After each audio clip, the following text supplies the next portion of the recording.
जहां गुस्ताख रसूल यती नरसिंहानंद के खिलाफ ज़बरदस्त मुजाहरा हुआ है। पैगंबर मोहम्मद पर मुतनाज़ा इश्तियाल अंगेज बयानबाजी के बाद मुल्क भर में इसके खिलाफ मुजाहरे और बयानात की मुखालिफत हो रही है। सहारनपुर के सदर बाजार में हजारों लोगों ने जुलूस निकाल कर नरसिंहानंद के खिलाफ सख्त कार्रवाई की मांग कर ये मुजाहरा किया।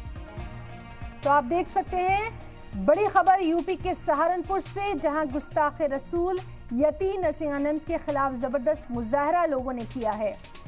पैगंबर मोहम्मद पर मुतनाज़ा इश्तियाल अंगेज बयानबाजी के बाद मुल्क भर में इसके खिलाफ मुजाहरों का सिलसिला लगातार जारी है।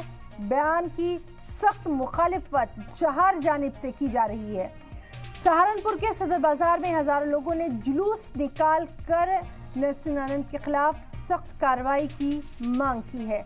तो ये अहम खबर जिस पर लगातार नजर बनी हुई है।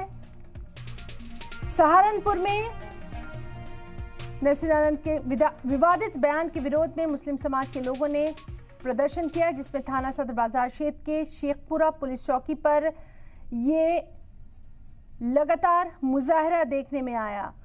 तो ये अहम खबर सहारनपुर से, जहां लोगों ने एक बड़ा एहतजाजी मुजाहरा किया।